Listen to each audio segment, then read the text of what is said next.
In today's video, I'm going to teach you Guide with Squarespace and account.squarespace.com.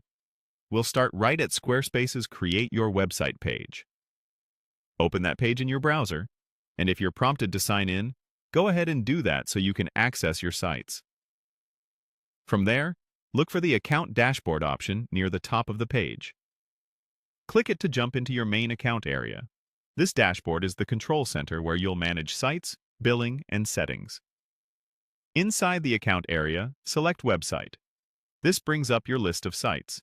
Choose the site you want to work on by clicking the Website tile to open its configuration. That takes you into the site's backend, so you can make changes exactly where they'll appear on your live pages.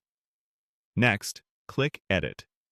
This opens the visual editor, where you can work directly on the page content. You'll see sections and content areas highlight as you move your cursor, which means you're ready to place a new element. Hover where you want the new content to appear and click Add Block. The block panel will open on the side with a search bar and a library of options.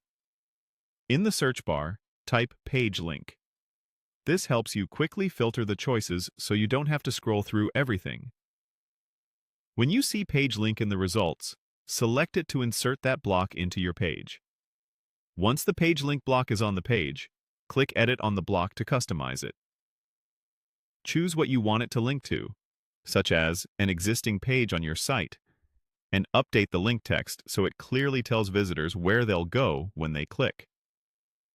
Clear, descriptive text improves both accessibility and conversions.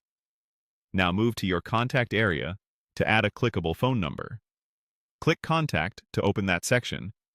Then, in the text or button where you want the number to appear, set the link type to phone.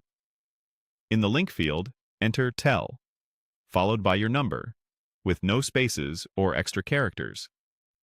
This creates a tap-to-call link on mobile devices and a click-to-call action on desktops configured with calling apps. At this point, you should see your link styled like other links on your site, and the contact number will be interactive. Keep your formatting consistent with your site's design so everything feels cohesive. That's all you need to place a page link block and make your contact phone number clickable using the Squarespace editor and your account dashboard. Thanks for watching, and follow these exact clicks whenever you need to add links or update contact details on your Squarespace site.